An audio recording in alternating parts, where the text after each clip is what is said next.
श्रोता बंधु, महारानी तारा अपने पुत्र की लाश को लेकर के विलाप करती है। अंत में बाग की मालिन ने कहा, बाग की मालिन ने कहा है तुम ऐसा करो, तुम्हारे बेटे को सर्प ने खा लिया, इसकी लाश फट जाएगी, तुम अपने बेटे का अंतिम संस्कार कर दो। श्रोता बंधुओं, इतना भी पैसा नहीं था कि अंतिम संस्कार के लिए कफन भी ले लिया जाए। कहती है रानी तारा, मेरे लाल क्या समय है, क्या समय है, जब तुम्हारा जन्म हुआ था तो हजारों रुपए की दौलत दान में लुटाई गई। आज वो समय है जो तुम्हारे शरीर को ढकने के लिए कफन लेने में भी पैसे। अंत में रानी ने आरे आदि साड़ी फाड़ मात ने कुंवर को कफन बनाया, और हुए मन में मनहीन मात ने आगे कदम बढ़ाया।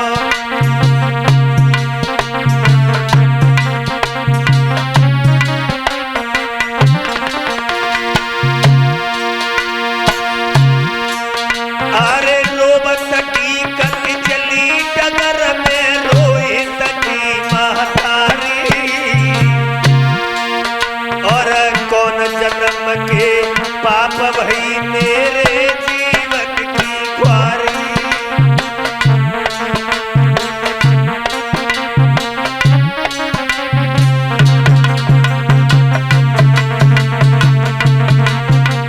अंत में लोग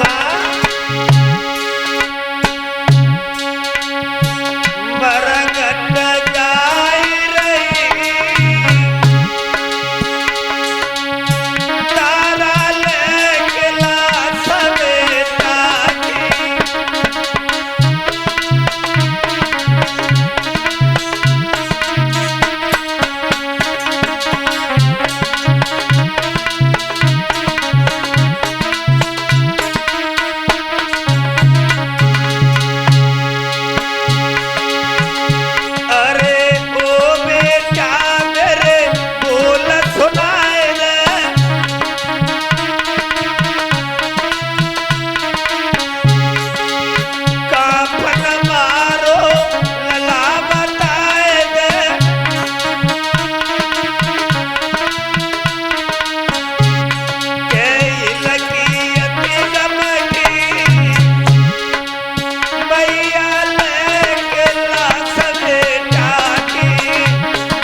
रानी तारा अपने पुत्र की लाश को लेकर के चली गई। उसी शमशान में पहुंची जिस शमशान में महाराज हरिश्चंद्र पहरा लगाते थे। कहीं चिता बनाती है, कहीं पुत्र की लाश को लेकर के रोती है। तब तक महाराज हरिश्चंद्र आ गए। हरिश्चंद्र ने कहा, कौन है यहाँ? अरे तुम्हें पता नहीं है यहाँ पर किसी का पहरा नहीं। अपने पति को देख करके रानी तारा ने कहा है, महाराज मैं हूं।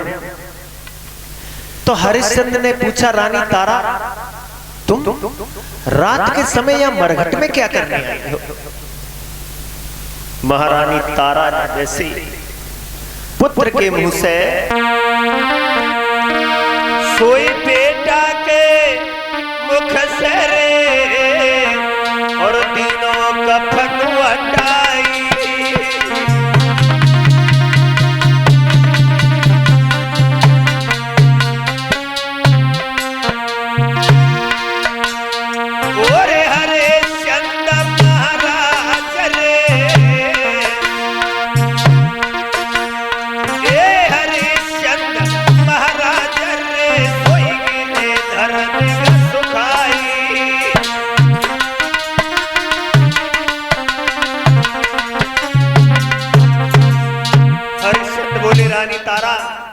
क्या रोहितदास मर गया? रानी तारा बोले हाँ।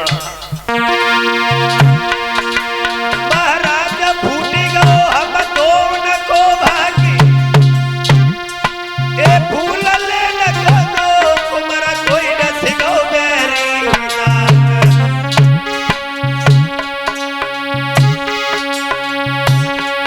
सोई कर कर मन किया दे भूप के आंसू बह आए, सोई कर कर मन किया दे भूप के आंसू बह आए।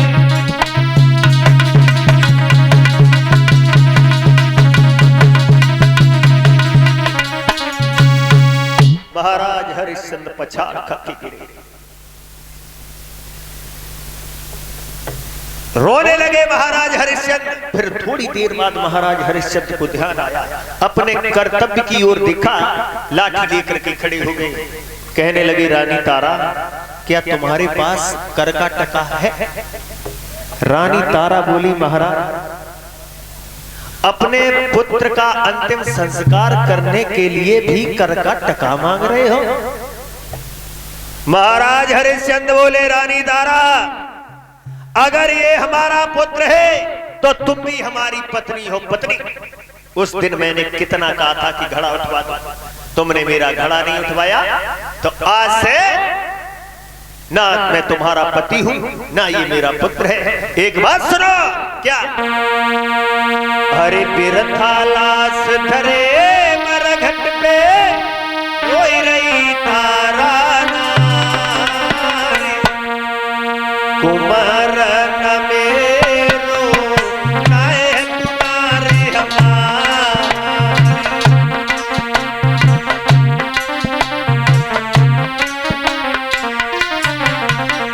आसनाई ये काशी में जाए बिके सुते सवनाते, और करे नौकरी शपथ धरे हम रहते। अरे पीछे करिए माता तबे पहले टका निकाल, अरे कुमार न मेरो नाय तुम्हारे हमारे।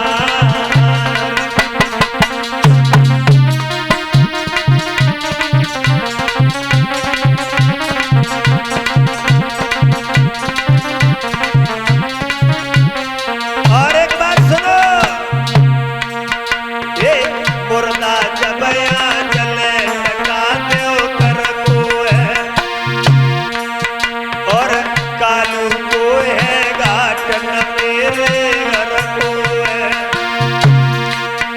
अरे टका एक में धर्म बिगाड़े तनिक न करती विचार, कुमार न मेरो नाय तुम्हारे हमारे।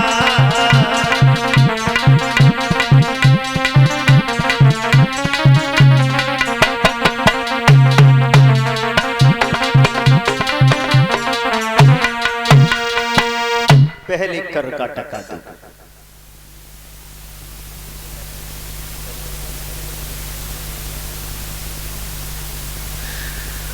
तो श्री सुखदेव जी कहते हैं, हे राजन परीक्षित, महाराज हरिश्चंद्र बोले अगर कर का टका नहीं है तो मैं यहां पर अंतिम संस्कार नहीं होने दूंगा।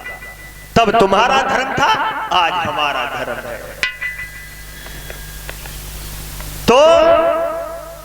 महारानी तारा ने कहा है महाराज अब हमारे पास कर का टका तो नहीं है, अब तुम्हें अगर दिखाई दे रहा हो तो आप ले लो। तो कर के टका के बदले में जो आधी साड़ी महारानी तारा के शरीर पर थी वो दी। पुत्र का अंतिम संस्कार किया। मां तारा रोती हुई मैया गायत्री के मंदिर में जाके गिर गई। एक बात याद रखना, अगर किसी पर भारी दुख हो तो दुख में दो चीजें ज्यादा सताती हैं, या तो भूख और या नींद। तो महारानी तारा को नींद ने दबा लिया। महारानी तारा सो गई, विश्वामित्र को फिर भी चैन नहीं, भागी। 2-3 मुर्दा बच्चों को उठा करके तारा के समीप लिटा दिया और आवाज लगाई है, काशी के लोगों मंदिर में एक डायन आई है, उस सबके पुत्रों को खा रही है। कालू नाम के मेहतर ने महाराज हरिश्चंद्र को भेज दिया, कहा जा करके उस डायन का वध करके आओ। महाराज हरिश्चंद्र तलवार लेकर के गए। रानी तारा को देख करके महाराज हरिश्चंद्र ने कहा, रानी तारा तुम्हारा बेटा मर गया, क्या तुम संसार में किसी का पुत्र जिंदा ही नहीं रखने देते? जैसे ही मारने के लिए महाराज हरिश्चंद्र ने राजा ने रानी पे भैया और तलवारें जब ही चलाई,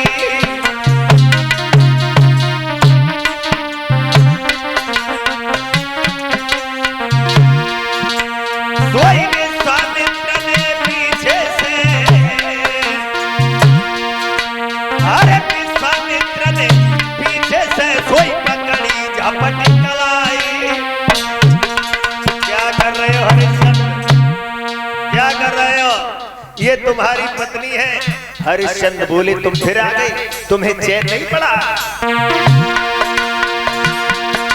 महाराज के फोरन आई हो वहां पे, यानी धन्य धन्य जगदीश तुम्हारी लीला ये परंपार। कर ले भजन भगवान का नुकसान नहीं होगा, प्यार से मुलाकात को परेशान नहीं होगा।